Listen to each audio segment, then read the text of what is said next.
Damas y caballeros, bienvenidos al cuadrilátero más candente del mundo dental. Hoy nos venimos a dar golpes bajos, sin argumentos de peso. Así es, Marta. Hoy seremos testigos de los enfrentamientos más intensos y apasionantes del sector dental, porque en este ring no se lanzan puños, sino ideas, evidencias, conocimientos afilados como bisturís. Este año tenemos 4 combates electrizantes.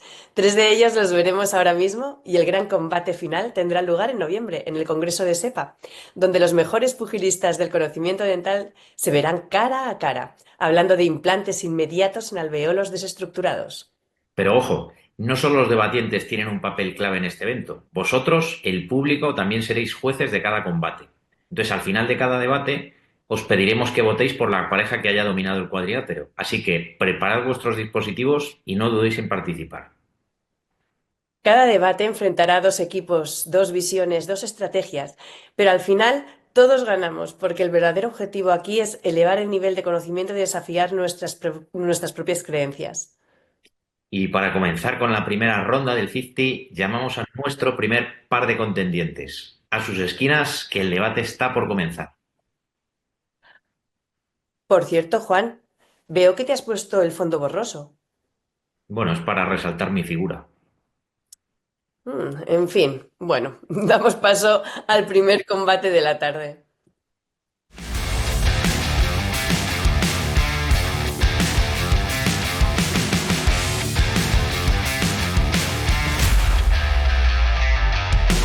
Uno de los combates esperados en el cuadrilátero de la odontología, hoy se enfrentan dos pesos pesados en la lucha contra la enfermedad periodontal.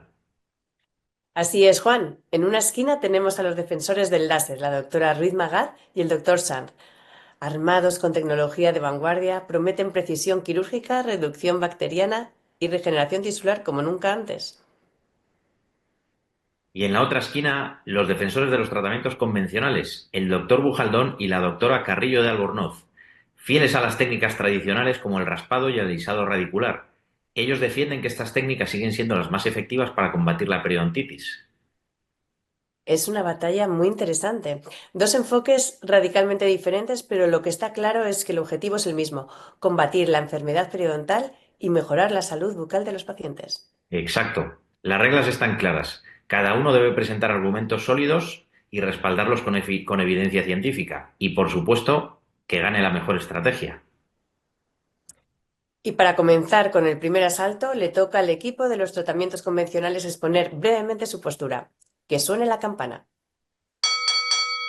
Bueno, lo primero, muchas gracias a Juan y a Marta por la cariñosa presentación, por describirnos como clásicos, tal cual somos. Y primero matizar un poquito el título de este combate, que es Ventajas del láser en periodoncia, pero sí que es verdad que en este le vamos a dar un matiz, que es que vamos a ver de las ventajas del láser en periodoncia, en tratamiento de la mucositis, de la periimplantitis y sobre todo desde un enfoque no quirúrgico. Así que muy agradecido sobre todo a la doctora Ana Carrillo por acompañarme y muy agradecido a mis 2 amigos, Vanessa y Ignacio, por permitirme debatir con ellos. Bueno, Juan hace un momento hacía referencia a la situación de que habláramos todos de basados en la evidencia. Pues resulta que no podemos tener más evidencia en este tema que el que nos da la guía clínica de la Federación Europea de Periodoncia y de SEPA.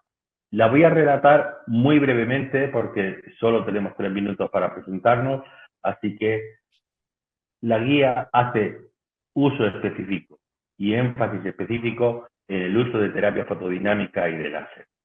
Voy a ir pasándolas una a una y muy rápido, y quiero que os fijéis directamente en la parte en la que pone la sugerencia de esta guía clínica, y estas guías son importantes porque son un mecanismo para que todos los profesionales y todos los pacientes tengan una evidencia a que eso tenga.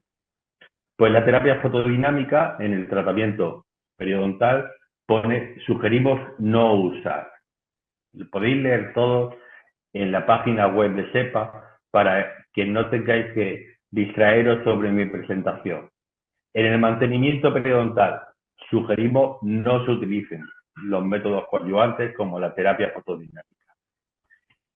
En la instrumentación subgingival no quirúrgica por sí misma, sugerimos no utilizar el láser como instrumentación subgingival. Como método de alternativa en los mantenimientos, sugerimos no sustituir la eliminación mecánica profesional por el uso de láser.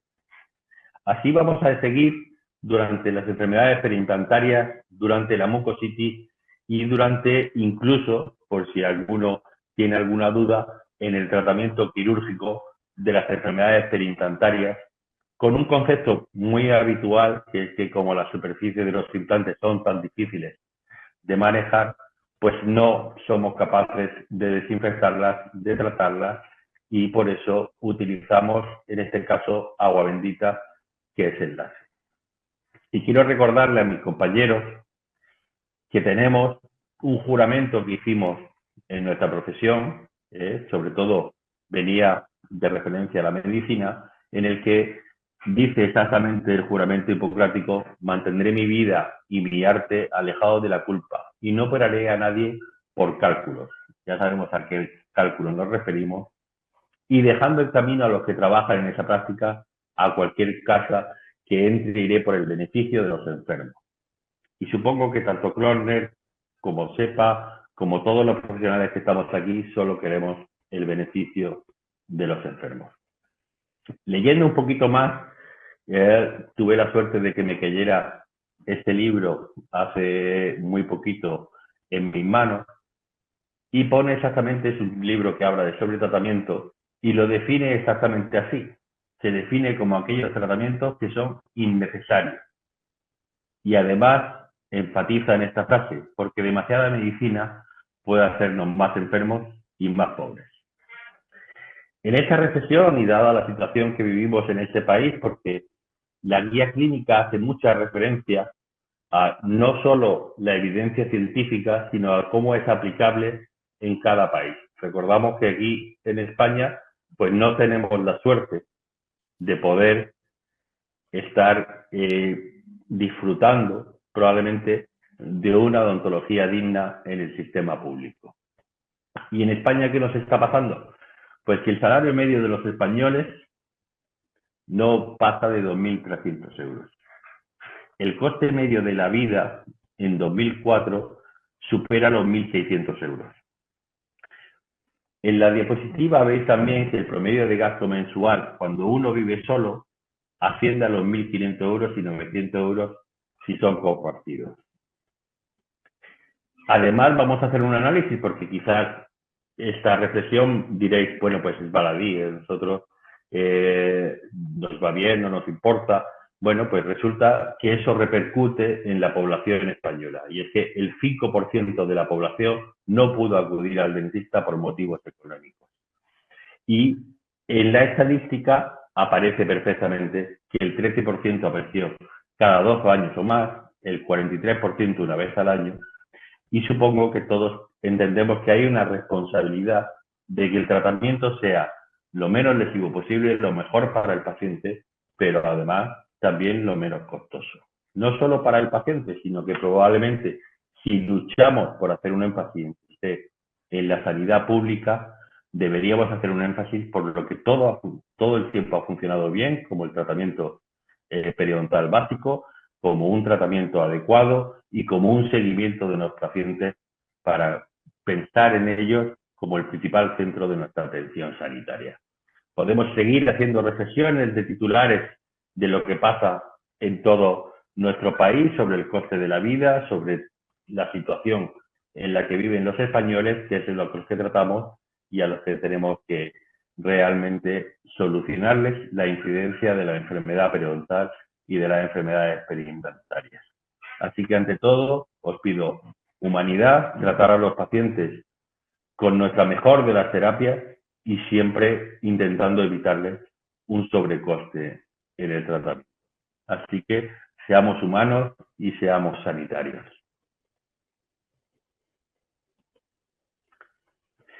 A partir de ahora voy a pasar la palabra a la doctora Ana Carrillo, que va a demostrar cómo nuestro tratamiento es totalmente eficaz.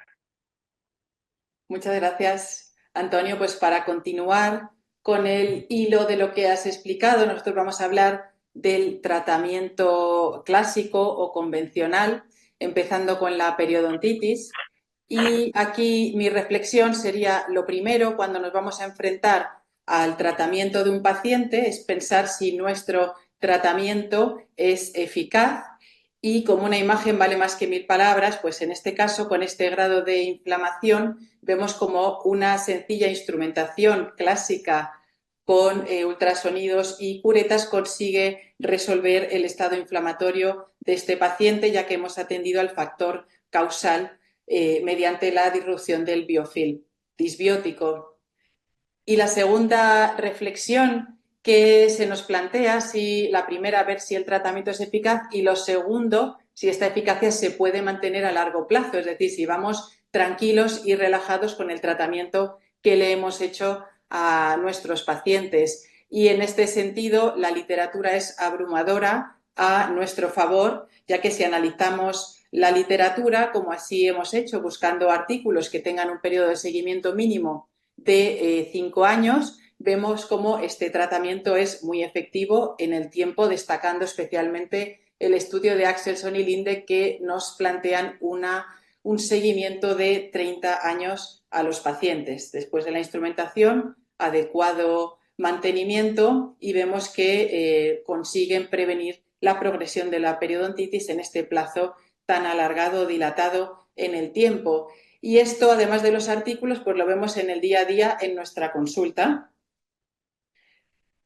Y además estábamos hablando de tratamiento clásico, pero ya no es tan clásico porque ya en la instrumentación subgingival aparece desde hace unos años la mínima instrumentación, en la cual ya evitamos el alisado de las raíces, no es necesario, y nos ayudamos de magnificación y de instrumentación ultrasónica, especialmente piezoeléctrica, para con estos insertos tan finos y delgados conseguir llegar a las zonas de acceso más difícil, que suponían un reto con las terapias iniciales de instrumentación subgingival o de llamado anteriormente raspado y alisado radicular. Y aquí vemos algunos ejemplos de casos tratados. Por ejemplo, este paciente que tenemos este molar 47 con esta situación desfavorable y como con una sencilla instrumentación subgingival conseguimos un resultado como este.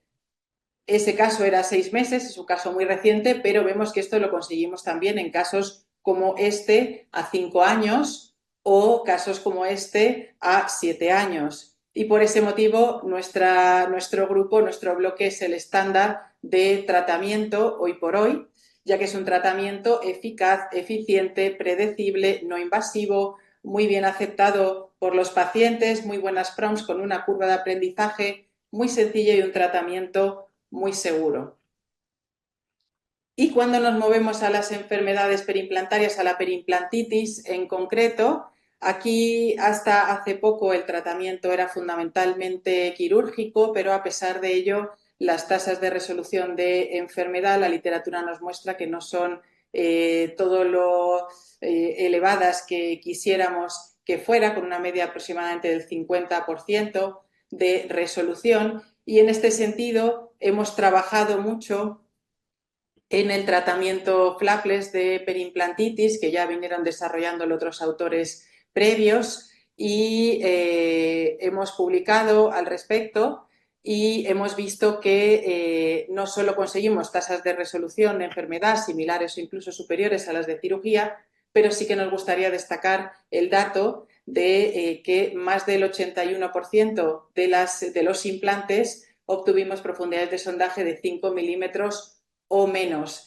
Todo ello en un tratamiento flapless de bajo coste, de baja morbilidad para el paciente, un tratamiento muy sencillo de aplicar para cualquier clínico, sin ningún tipo de injerto y sin láser. Y obtenemos resultados como el que vemos en la imagen. Y aquí vemos más ejemplos, como este caso, que tenemos un seguimiento a 5 años tras realizar este tratamiento, y también en escenarios más complejos, como pueda ser este caso, que la dificultad radica en la proximidad radicular que tiene con el diente adyacente, O este otro caso en el cual le colocaron a la paciente 2 implantes para reponer un solo molar, como no había espacio, pues una situación muy desfavorable, y con este sencillo tratamiento flapless y retocando la prótesis para tener acceso al control de biofilm y, por supuesto, un mantenimiento estricto, vemos este resultado de resolución de enfermedad 3 años después. Y actualmente, pues estamos en vista de los resultados tan buenos que estamos obteniendo, pues estamos incluso en casos tan avanzados como estos, que estaban sujetos prácticamente por media o una espira, y estamos viendo que también los resultados son prometedores en este sentido. Así que, bueno, creemos que nuestra opción realmente es difícil de superar. Magnífica presentación, muchísimas gracias, la verdad que ha sido maravillosa y os habéis pasado un poquito de tiempo, entonces habéis hecho entre los dos 12 minutos. Marta, qué hacemos entonces? Bueno, pues vamos a darles la misma oportunidad al otro equipo para poder devolver y defenderse de este derechazo tan increíble que han hecho los del primer grupo. Así que adelante y a defenderos. Bueno, pues muy buenas a todos. En primer lugar, por supuesto, agradecer a Clockner la invitación y la iniciativa por este proyecto, que la verdad que es fascinante. Y por supuesto, dar la enhorabuena a nuestros antecesores que han defendido una verdad absoluta, que es esa predictabilidad del tratamiento periodontal y periimplantario utilizando los métodos convencionales. Por supuesto, Vanessa y yo vamos a tratar de defender el por qué buscar a veces alternativas. No significa que lo tengamos que realizar siempre, pero sí tener en cuenta que podemos tener un armamentario distinto cuando tratamos este tipo de patologías.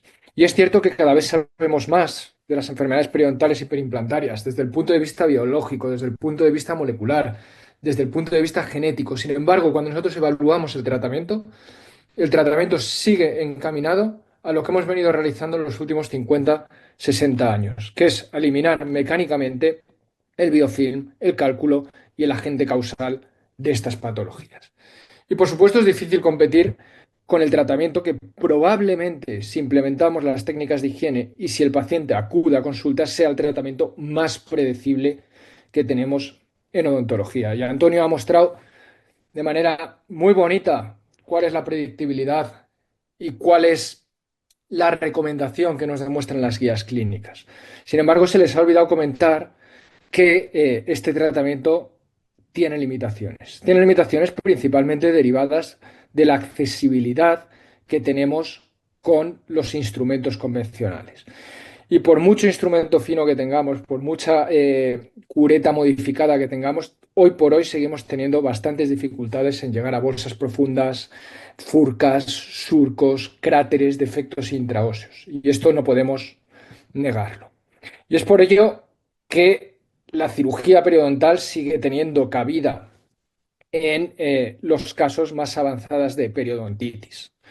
Sin embargo, nosotros nos tenemos que plantear, oye, realmente, ¿cómo podemos modificar esto? ¿Cómo podemos innovar? ¿Cómo podemos avanzar en este campo de las enfermedades periodontales y periimplantarias? Y simplemente me gustaría presentaros en mi primer artículo de revisión que realicé como parte de mi tesis doctoral, en el que básicamente tratamos de evaluar cuál es el aporte que nos pueden dar las nuevas tecnologías y los cambios que hacemos en los protocolos convencionales. Y para mí esta es la parte más importante de lo que yo voy a defender hoy, porque la guía clínica está muy bien, pero la guía clínica se está basando en 2, 3 ensayos clínicos que está mirando la profundidad de sondaje, cuánto la reducimos, pero no está mirando variables relacionadas con el paciente en la mayor parte de los estudios. No está mirando cuál es el coste-beneficio, no está mirando cuál es el esfuerzo del operador, qué tiempo necesitamos para tratar y, por supuesto, los costes económicos que puedan derivar de ello. Es por ello que yo creo que en medicina, en odontología, la nueva tecnología, cuando la aplicamos en un campo que ya per se es muy predecible, probablemente lo que nos va a poder aportar es ser más eficientes, no tanto más eficaz, pero sí más eficiente. Y dentro de las nuevas tecnologías, por supuesto, el láser es uno de los grandes estándares. Láser, todos sabemos que es una luz amplificada por una emisión estimulada de radiación. Es decir, es una luz con unas características muy concretas desde el punto de vista físico que en función del tejido sobre el que lo apliquemos y en función de la longitud de onda, potencia y demás que va a desarrollar ahora más en detalle Vanessa, va a poder tener distintos efectos en el campo de la periodoncia y de las enfermedades perimplantarias. Ahora me gustaría que Vanessa nos presente qué tipos de láser podemos emplear y qué posibles ventajas pueden tener al aplicarse en este campo. Bien, os voy a presentar qué tipos de láser podemos utilizar en periodoncia. Diodo, neodimio, que es una longitud de onda muy parecida al diodo, grupo herbio y también los láseres de CO2. Hoy vamos a centrarnos en esta presentación en dos tipos de láseres que son los más habituales en el mercado y también en la literatura. El grupo diodo, que hoy en día tenemos longitudes de onda que van desde los 450 a 980 nanómetros aproximadamente. Neodimio podríamos decir que es un superdiodo porque es una longitud de onda muy similar. Y luego, por otra parte, el grupo herbio, que ya estamos a unos 2940, 2780 nanómetros de longitud de onda en función del tipo de herbio que estemos utilizando. Ambos funcionan de manera muy diferente, pero el objetivo en el tratamiento periodontal en ambos va a ser poder eliminar bacterias, ya que esta es la causa de la enfermedad periodontal y perimplantar, la causa principal. Entonces, ambos presentan un gran efecto bactericida y de detoxificación. Además, sirven para eliminar el epitelio interno de la bolsa, es decir, nos ayudan en la función de curetaje. El grupo herbio tiene la capacidad per se de eliminar cálculo sin crear barrillo dentinario que se podría interponer en los tejidos periodontales durante la curación de los mismos. Y por otro lado, el grupo diodo también nos sirve para una función muy especial que es la fotobiomodulación y de la cual nuestros tratamientos periodontales se pueden valer. Por lo tanto, parece y estamos delante de una tecnología que puede eliminar la causa de estas enfermedades con las cuales los periodoncistas, los dentistas, estamos a diario luchando contra ellas, periodontitis y perimplantitis. Y hemos decidido que a través de varios casos clínicos, 6 en total, pues voy a intentar convencer a la audiencia y también a mis compañeros, a mis contrincantes, de por qué utilizar este tipo de tecnología en el día a día. Bien, por un lado os presento el láser de diodo. Este láser puede ser utilizado a alta y a baja potencia. En primer lugar, a alta potencia tiene un efecto bactericida directo y de desnaturalización térmica. Hay una ablación directa, porque literalmente trabajar a alta potencia significa trabajar a mayor de un vatio de potencia, se genera cierto efecto térmico y literalmente podemos vaporizar las bacterias. Os presento un primer caso clínico en una situación de un paciente que es diagnosticado de periodontitis necrotizante. Imaginemos la situación que este paciente, que bueno, sería un caso que probablemente tendríamos, nos veríamos pues encauzados a utilizar antibióticos. En este caso, muchos de nosotros lo haríamos, muchos clínicos. Entonces, imaginarnos una situación que el paciente es intolerante a los antibióticos a nivel médico o quizás incluso llegando al grado de alergia. ¿Y por qué no? Como nos dice el APRAM, el Plan Nacional de Resistencia a los Antibióticos, pues pacientes incluso resistentes a los mismos. Bien, con un tratamiento de instrumentación convencional junto con, como complemento, la tecnología de láser de diodo alta potencia, tenemos unos resultados como los que veis en esta imagen que hablan por sí solos y que están de acuerdo a una revisión sistemática, una de las últimas, que tienen en sí 30 estudios clínicos randomizados, en la cual nos está diciendo que por el hecho de añadir este tratamiento complementario a los parámetros clínicos va a mejorar respecto a no añadir la sesión de láser. Este tratamiento no solamente va a ser útil en los tratamientos periodontales, pero también perimplantarios. Aquí os presento un caso tratado con tecnología de láser de una longitud de onda, como la de diodo, en el 2006. Fijaros en el defecto de hueso. Aquí tenéis la evolución al cabo de unos años descontaminando quirúrgicamente, no quirúrgicamente, perdón, es decir, sin elevar colgajo y también realizando una descontaminación, desinfección con tecnología láser. Vemos la estabilidad de los resultados a lo largo de los años y con una evolución de 9 años la estabilidad que tenemos, obviamente con visitas de mantenimiento entre medio. En segundo lugar, os presento el bloque de los tratamientos de terapia fotodinámica. Aquí vamos a utilizar los láseres de diodo a baja potencia, a menor de 1 vatio de potencia. Nos vamos a tener que valer de un fotosensibilizante, es una sustancia oscura, como el azul de metileno, que vamos a irrigar las superficies radiculares. Lo tenemos que dejar actuar durante 2-3 minutos y a partir de aquí vamos a realizar un baño de luz láser en las superficies radiculares a muy baja potencia y tenemos que esperar que se genere oxígeno singlete. Este oxígeno es altamente reactivo, destruye las bacterias a varios niveles y nos va a ayudar a obtener una reducción de la profundidad de sondaje sin sangrado al sondaje como la que vemos en esta imagen y que podemos reflejar y comparar en nuestros registros que tenemos en clínica respecto al punto de partida inicial. Esto de nuevo está de acuerdo con la literatura científica. Esta última revisión sistemática de 2021 tiene 10 estudios clínicos randomizados en la cual nos dice algo muy importante, que podemos disminuir el complejo rojo, que son las bacterias más relacionadas con las patologías periodontales y que es una alternativa muy prometedora para no tener que utilizar antibióticos o en los casos que no se puedan utilizar. Esta terapia de fotodinámica antimicrobiana también la podemos utilizar en implantes dentales y en implantes cigomáticos, como es este caso en el cual tenemos supuración. Bien, lo que vamos a hacer es una instrumentación de los implantes no quirúrgica, seguida de una irrigación de azul de metileno. Vamos a activar con la luz de láser de diodo.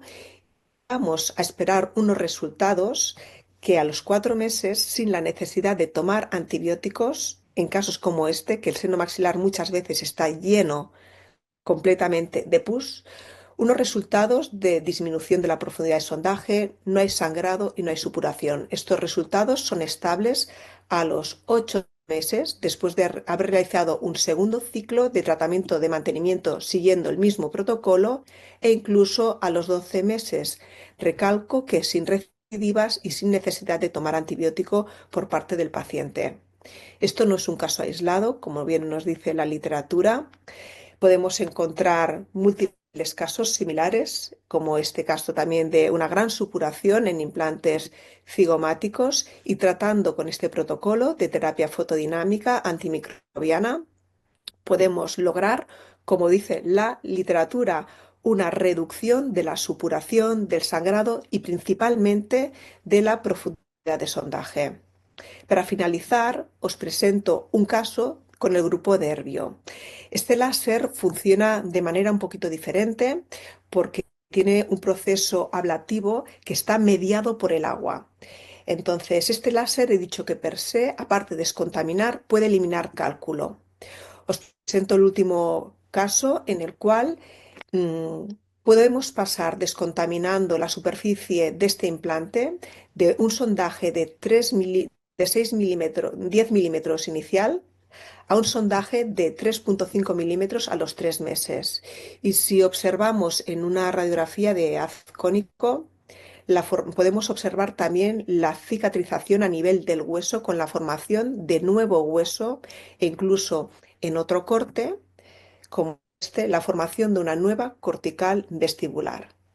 Bien, yo a través de estos 6 casos y como usuaria de esta tecnología, quiero deciros que, al igual que ha comentado Ignacio, mi compañero, Estamos de acuerdo en que hay una evidencia científica y unas guías clínicas y es muy útil tenerlas y es muy bueno seguirlas. Es un gran regalo tenerlas. Sin embargo, también tenemos que decir que hay un gap entre la evidencia estadística, es decir, esas guías clínicas y los resultados que están reportados no únicamente en case reports o series de casos, sino también en revisiones sistemáticas y en metaanálisis. Es por ello que yo animo a toda la comunidad odontológica, no solamente clínicos, sino también investigadores, a realizar un cambio de paradigma y a utilizar esta tecnología que nos puede ayudar muchísimo en el tratamiento de estas enfermedades periodontales y perimplantarias. Gracias. Bueno, Juan, ¿qué te parece? Esto promete, ¿eh? Este debate. Han sido dos presentaciones impecables, excelentes, y os agradecemos que os las hayáis preparado tan bien. Y este debate, Marta, promete mucho, así que cuando queráis. Vamos a comenzar. ¿Alguien quiere comenzar ya? Bueno, pues voy a empezar yo porque soy el mayor, el más clásico y el que probablemente ha visto pasar a más pacientes por la consulta. Bueno, ante todo una matización sobre algunas de las presentaciones. Lo primero es que la guía clínica no solo no recomienda el uso de láser y terapia fotodinámica, sino que tampoco recomienda el uso de antibioterapia en estos tratamientos, ¿vale? Es decir, o sea, creo que como mensaje para todos los que nos están escuchando, el seguimiento de la guía clínica, y aun estando de acuerdo con Ignacio, puede tener sus casos en los que esté indicado intentar algo más, pero como recomendación y como terapia en la que nosotros con los demás dentistas y con la población en general tenemos que recomendar, pues resulta que una guía de evidencia clínica nos tiene que dar un resorte en el que poder mantener. Así que, una vez dicho esto, lo que sí que quiero preguntaros es si hay alguna estrategia, porque a mí me pasa en la consulta, motivacional al paciente para utilizarlo. Es decir, o sea, puede ser que tengamos alguna situación en la que a nuestro paciente nos gusta motivarlo con algún tipo de agua bendita como esta, pero resulta que probablemente no sea más eficaz que nuestras curetas y nuestros ultrasonidos y nuestra terapia y nuestra motivación. Así que esa es la pregunta en general, es decir, o sea, ¿consideráis esta terapia como motivacional?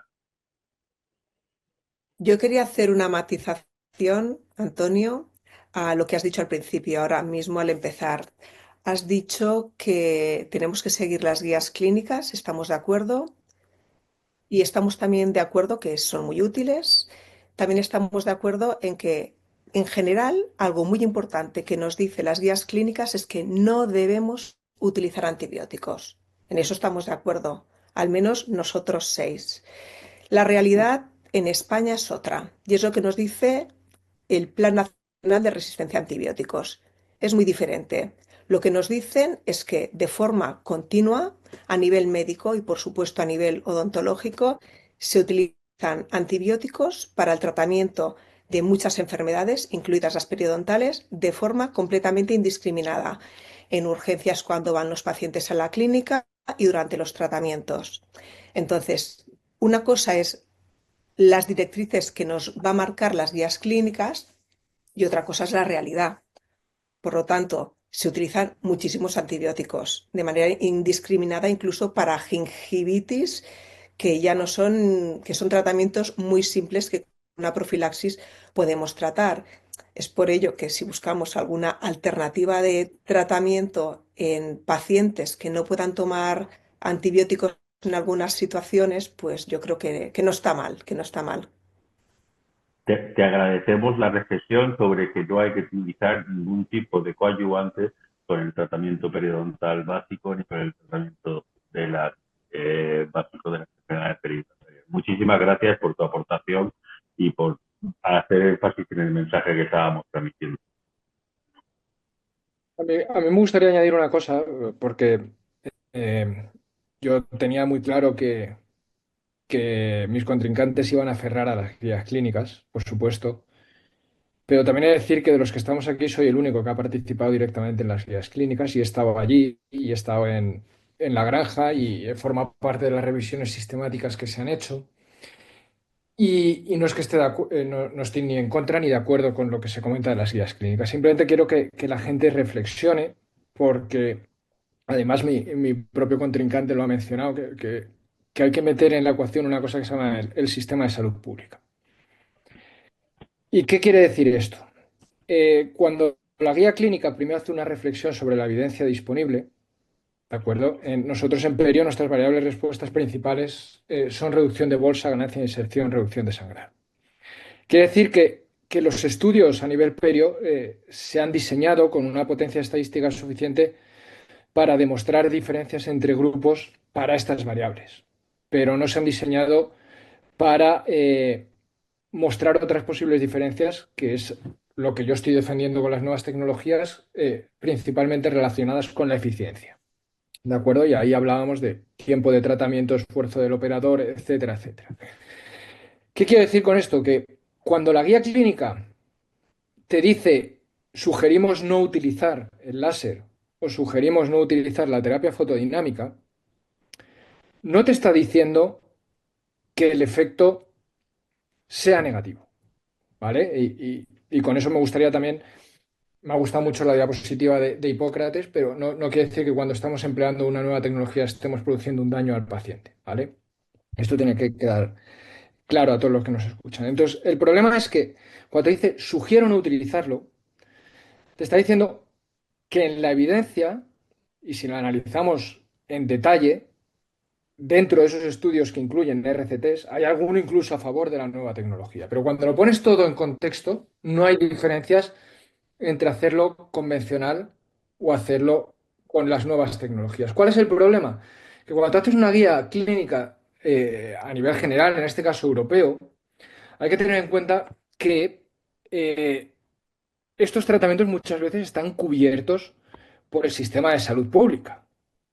Entonces, en la ecuación hay que meter el gasto que supone la inversión en la nueva tecnología. ¿Qué quiere decir esto? Dices, si al final más o menos obtengo lo mismo en términos de sondaje, de ganancia de inserción clínica, que es lo que estamos evaluando en estos RCTs, cuando uso nueva tecnología y no uso nueva tecnología, sin embargo, la nueva tecnología al sistema de salud pública le va a suponer tener que hacer una inversión importante, ¿qué te dice la guía clínica? Te sugiero que no lo utilices.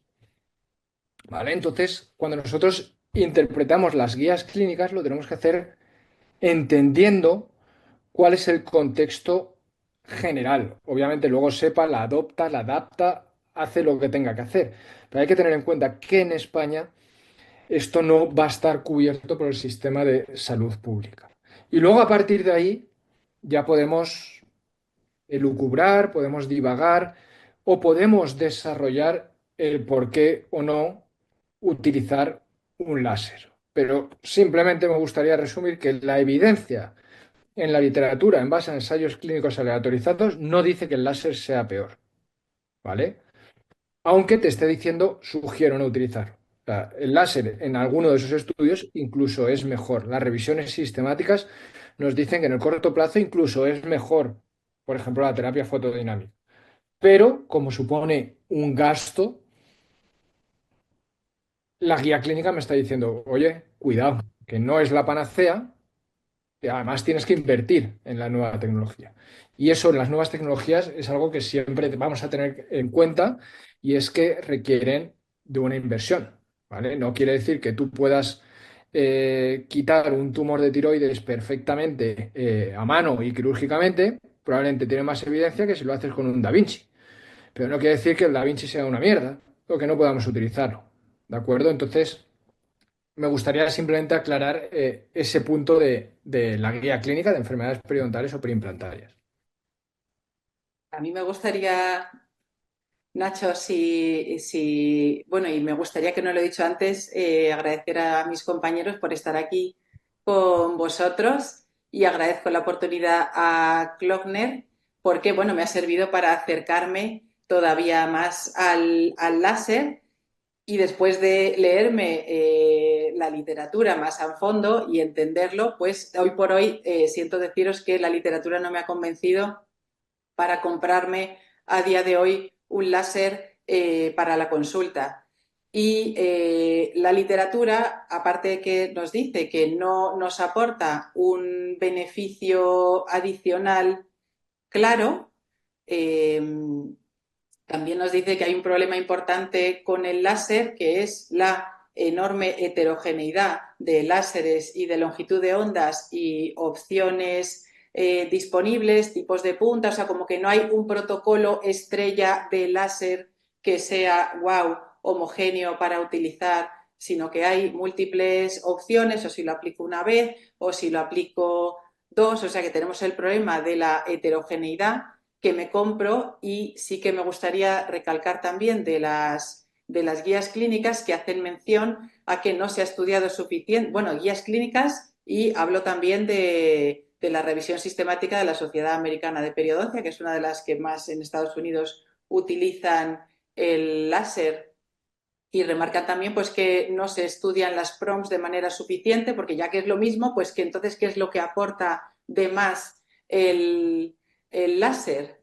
Ni se ha evaluado adecuadamente ese coste ratio-beneficio que tú decías de forma tan bonita, Ignacio, pero la realidad pues es que bajo mi punto de vista es que a día de hoy pues seguimos un poco, o sea, estando en, en bastantes incógnitas respecto al láser, a pesar de que lleva más de 25 o 30 años, o sea que tiempo ha habido suficiente de estudiar el láser y a destacar también que después de evaluar los estudios que tengan un mínimo de 5 años de seguimiento, no hemos observado estudios a largo plazo del láser. Y muchos estudios del láser nos dicen que hay diferencias a 3 meses, a 6 meses, pero en el tiempo se diluyen.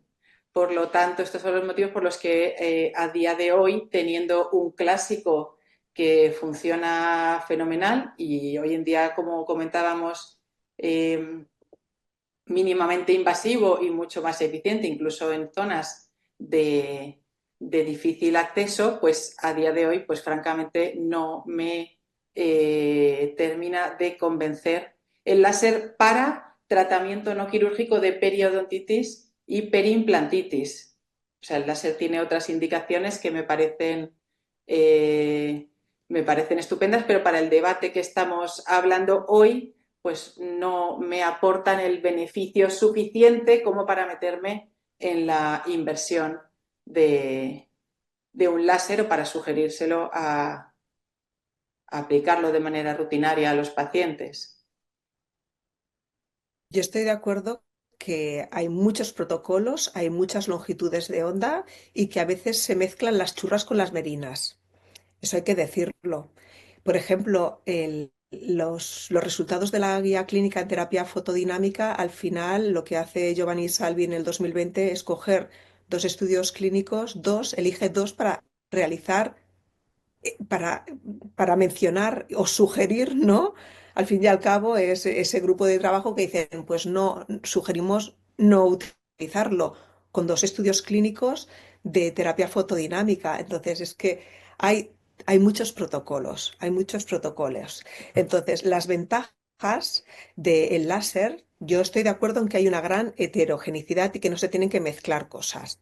Pero bueno, hay muchas ventajas en el tratamiento no quirúrgico, aparte de esa desinfección que he comentado al principio. Por ejemplo, con un láser de diodo, y a pesar de que igual no esté completamente estudiado por el tema este que hemos dicho de las PRONs o igual el coste-beneficio, pero por ejemplo, parece ser, hay estudios, hay revisiones sistemáticas, Calat 2015 nos dice que en bolsas moderadas, es decir, a partir de 5 milímetros, parece que es más efectivo la terapia de láser que en bolsas que sean menores. Es decir, ya nos está aportando allí algo. ¿A partir de dónde? ejemplo, otra de los errores que yo veo, que luego quiero haceros un inciso de las ventajas, ¿de acuerdo? Pero es que estamos comparando la terapia láser con la terapia de instrumentación y la terapia con ultrasonidos y curetas que nos basamos en los estudios clásicos de Wadersten. Es decir, nos basamos que a partir de 3,5 milímetros es cuando tenemos que instrumentar bien las raíces para no tener una pérdida de inserción y tener todos los beneficios que tenemos de los tratamientos. Pero quizás si realizáramos, nos pusiéramos todos homogéneos y realizáramos unos análisis estadísticos diferentes, podríamos ver que igual en bolsas más profundas, aplicando según qué protocolos, que hay muchos, pero según qué protocolos de terapia con láser, podemos obtener mejores resultados que si no la aplicamos, que si solamente aplicamos la terapia convencional. Esto por un lado. Es decir, que mezclamos un poquito los conceptos. Es como, de alguna manera, el resumen es como que igual estamos yendo a matar moscas con una metralleta, porque no estamos realizando bien los análisis. Y por otro lado, en cuanto a los beneficios, yo querría destacar como gran usuaria de esta tecnología que, por ejemplo, podemos fotobiomodular en el mismo tratamiento no quirúrgico, podemos fotobiomodular, que el paciente note una mejora después del tratamiento, una mejora en la curación más rápido de los tejidos, de esa quizás reevaluación que tenemos que realizar. O en el mismo tratamiento, por ejemplo, no quirúrgico de bolsas periodontales, que el paciente muchas veces le generamos sensibilidad dental, en el mismo tratamiento, con el mismo dispositivo, poderle hacer una aplicación de láser sobre las raíces y disminuir también esa sensibilidad dental. Yo creo que es un beneficio muy importante para el paciente. Le estamos descontaminando, quizás en bolsas más profundas, estamos intentando que cicatrice más rápido con la fotobiomodulación y con la fotobiomodulación también estamos tratando la sensibilidad dental. Yo creo que le estamos haciendo un bien al paciente. Pero Aunque permíteme, quizás, Vanessa, ¿pero por qué sí. después de 30 años o los que sean, vosotros sabréis mejor, no tenemos estudios que digan, jolín, wow, ¿sabes? Mira Hay que diferentes PROMS, mira que, o sea, hay ejemplos. muchos estudios, pero no hay una literatura que avale. Es que hay muchos Esto yo creo protocolos. no se ha implantado en las clínicas en general, como otras tecnologías, sí está ocurriendo de manera espectacular y se instala en las clínicas, pero con el láser realmente no, estarás de acuerdo conmigo que no acaba, a pesar de tanto tiempo, no acaba de instaurarse Quizás es que yo conozco a rutinariamente en las muchísima consultas. gente, yo conozco a muchísima gente que es usuaria de la tecnología láser. Quizás es porque estoy metida en el circuito, pero yo creo que sí que hay mucha gente que cree en ella, que la defiende, que la usa, que le funciona mejor que el tratamiento convencional y por eso están convencidos de utilizarlo. Es decir, que no todo el mundo no lo utiliza. Hay usuarios de la misma. Yo creo que sí, que hay usuarios. Yo estoy totalmente de acuerdo contigo, Vanessa. Obviamente hay usuarios que lo utilizan y la frase de porque a mí me va bien, pues quizás no es oportuna para hacer una recomendación a los dentistas que nos están escuchando. Y luego sí que es verdad que quería hacer énfasis también en lo que dice Ana, y es que el láser tiene otras indicaciones fantásticas, entre ellas el tratamiento de la sensibilidad, pero no es el debate. El No, debate es no, no, no, sobre no. si, Yo he si es dicho más eficaz dentro del el tratamiento no quirúrgico, dentro del tratamiento no sí, quirúrgico podemos hacerle muchas cosas al paciente y le estamos generando al paciente, la mayoría de las veces se quejan de lo que se quejan es de una sensibilidad dental. Si yo tengo una herramienta que en el mismo momento le puedo disminuir con la misma herramienta, bueno, sí, estoy eliminando bacterias, pero puedo hacer otras cosas. Pero eso se ha disminuido también drásticamente, y perdona que te he interrumpido, con el nuevo protocolo de protocolo MIS, de mínima invasión en el no quirúrgico, desde que no se hace el alisado tan marcado en las raíces, la sensibilidad que sí que ocurría con los tratamientos iniciales, hoy en día estaréis de acuerdo conmigo que no es el escenario. Bueno, pero Depende de- tú puedes usar un depende- ultrasonido también a potencia y el paciente tener hipersensibilidad y a lo mejor yo te puedo hacer lo mismo con un láser del Jack sin tener que ponerle ni gota de anestesia al paciente porque el paciente no va a experimentar ningún tipo de molestia durante el tratamiento, voy a obtener la misma reducción de bolsa, voy a tener menos sensibilidad y mayor preservación de la estructura radicular. ¿Qué me dice la evidencia? Que reduzco lo mismo la bolsa. ¿Me está midiendo la evidencia si el paciente ha necesitado anestesia, si ha tenido menos sensibilidad?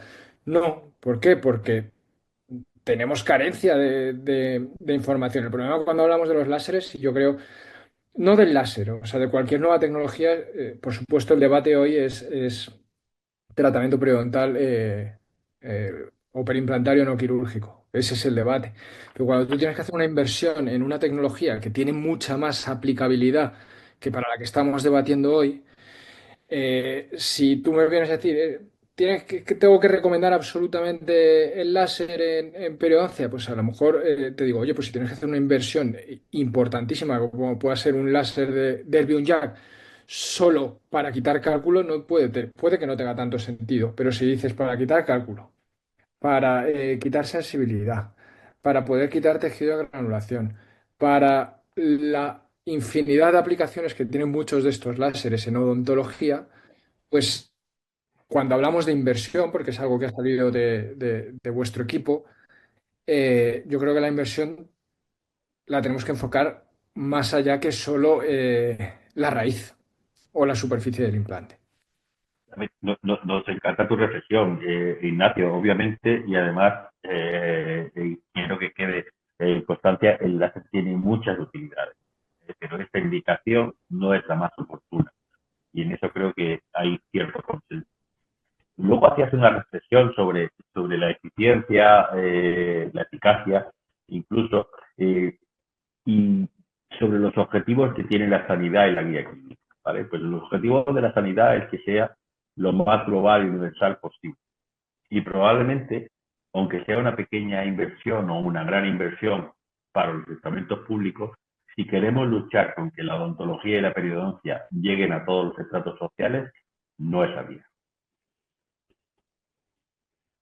No, no, no, desde luego, porque tenemos ya algo que realmente funciona, como pueda ser el tratamiento convencional que habéis defendido. Pero yo creo que lo ha dicho claramente Vanessa. El problema de la literatura es que hacemos la regresión a la media, o sea, que estamos mirando lo que ocurre de manera global. Pero yo lo demostré en mi tesis doctoral, en el que comparé el láser de Erbium Jack con un protocolo convencional de instrumentación subgingival. Cuando usábamos el láser y nos enfocábamos en bolsas iniciales de 5 más milímetros con sangrado, el láser cerraba más bolsas un año después que en la instrumentación subgingival, y además conseguimos casi de media disminuir en más de 25 minutos el tratamiento global. Esto es importante también. Quiere decir que si yo miro a la media no tengo ninguna diferencia, pero si yo me centro en las peores zonas, me centro en otras variables, podemos llegar a mejorarlo. Lo que pasa es que estos análisis tampoco se han tenido en cuenta en las revisiones sistemáticas de la guía clínica, porque no pueden hacerlo porque hay gran heterogeneidad y volvemos a lo mismo. Hay tanta diversidad a la hora de realizar los estudios, pero también para el tratamiento convencional.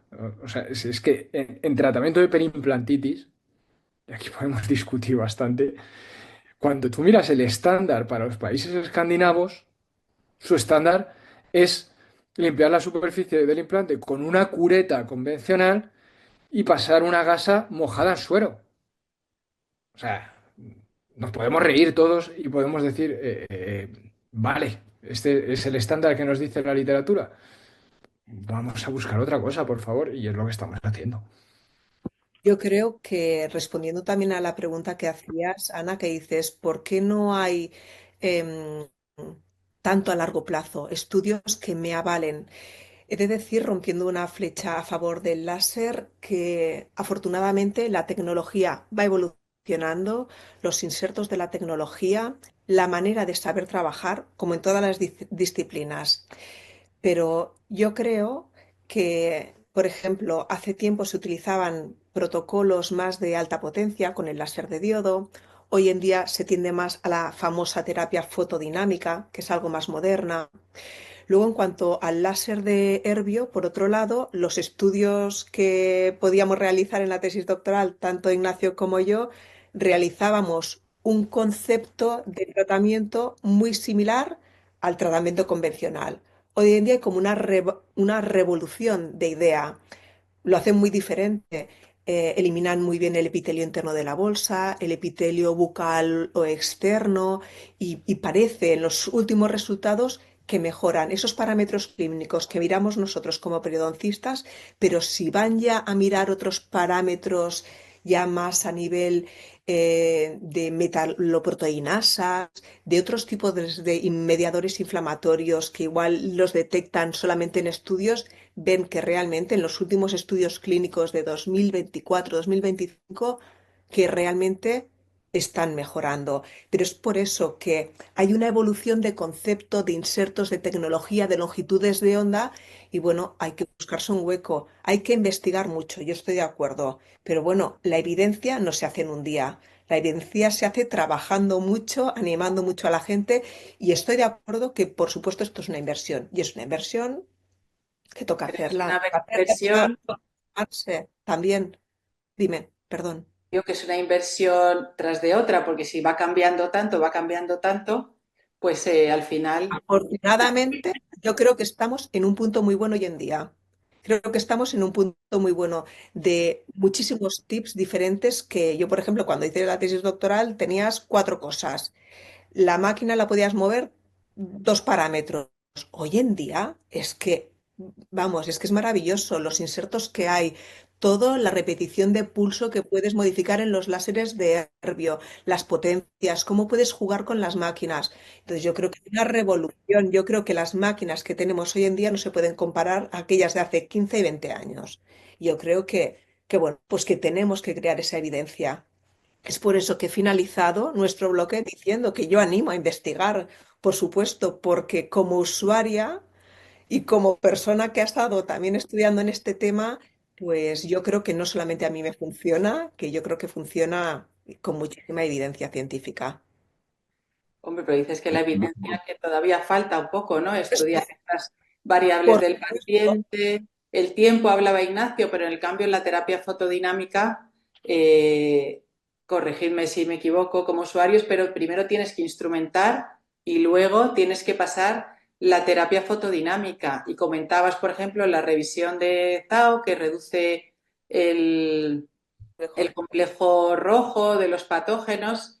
Y aquí me preguntaba también, porque el clúster rojo luego evolucionó hacia la teoría del Keystone Pathogen y ahora estamos con el modelo polimicrobiano. O sea, no sé, o sea, me parece un poco, o sea, no sé si está en el modelo actual microbiano. Me refiero porque decís que tiene tantas ventajas a nivel microbiológico Bueno, que no hagan esta revisión en concreto que acabas de citar, ya está hablando en concreto del complejo rojo, quizás no adaptado a otras corrientes, pero en algo que muchísima gente conoce, que aún se explica en las universidades. Yo, la primera también, como profesora, explico aún el complejo rojo, la importancia que tiene para que los pacientes la primera toma de contacto la tengan, no como especialistas, sino como usuarios, bueno, o que entienden el primer tipo de contacto con la microbiología. Entonces, lo que nos dice este último estudio o esta revisión que te he dicho es eso, que disminuye eso, y creo que es muy fácil entenderlo. Estoy de acuerdo que quizás no ha evolucionado en otras cosas, pero bueno, es algo como muy fácil de entender para el clínico.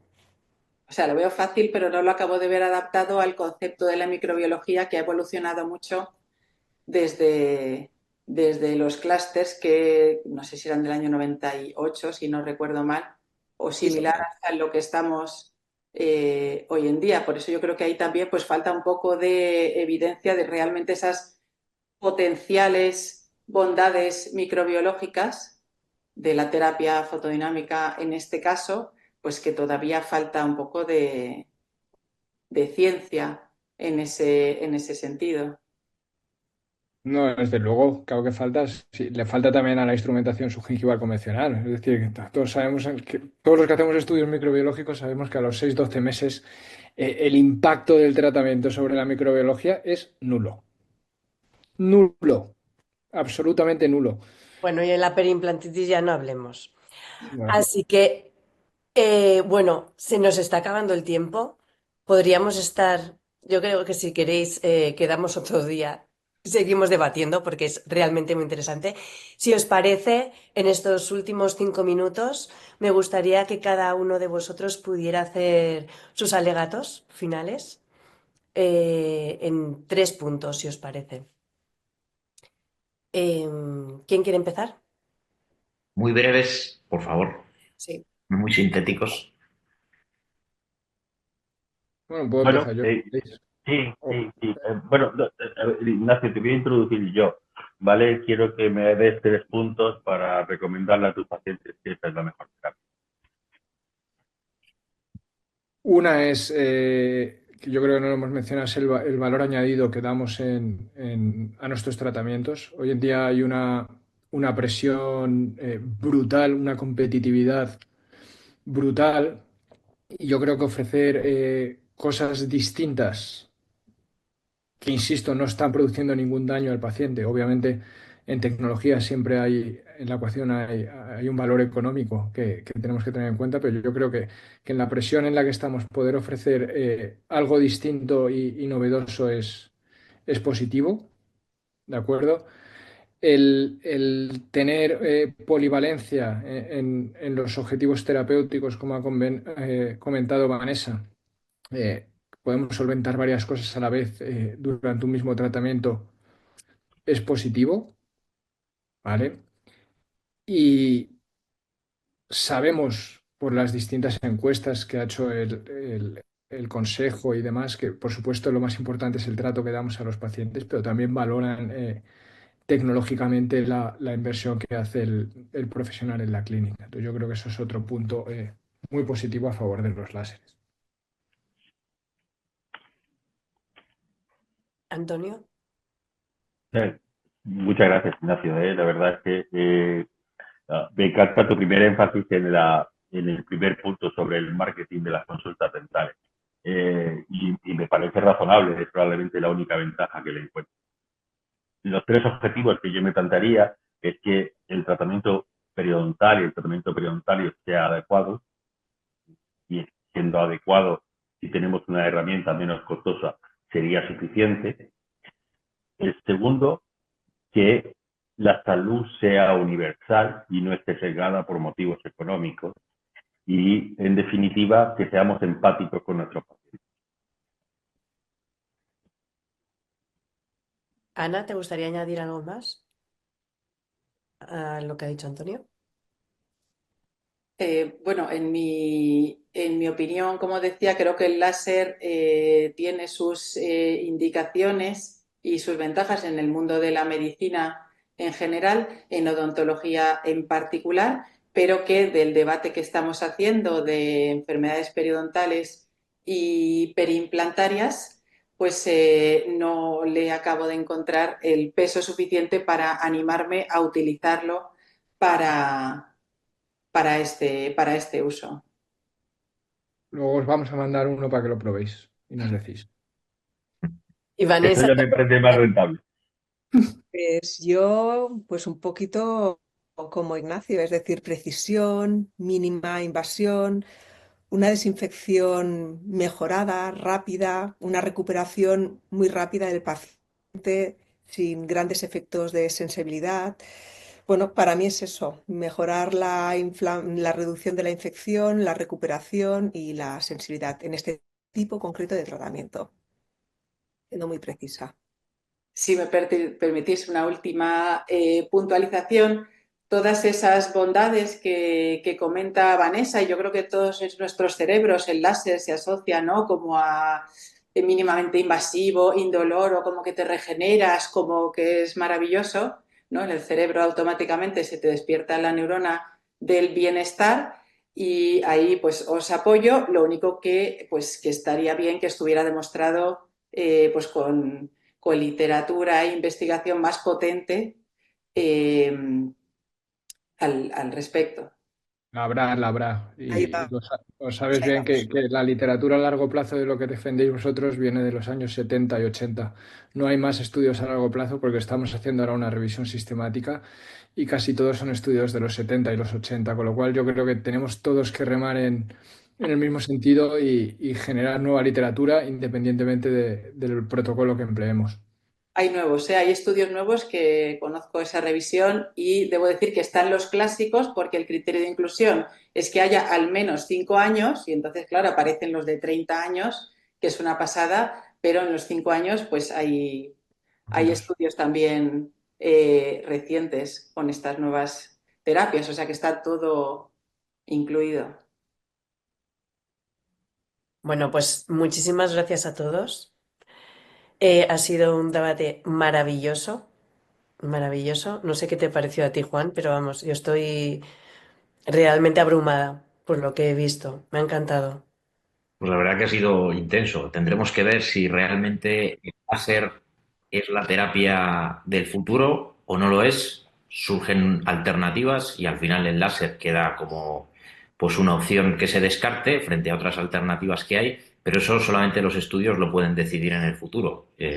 Claro que la evidencia científica siempre está más a favor de las terapias antiguas que de las actuales y modernas. Yo, por supuesto, siempre estoy a favor de la innovación, pero al final hay que ver si realmente probándolo va a ser algo clínicamente significativo y va a merecer la pena la inversión a los clínicos, ¿no?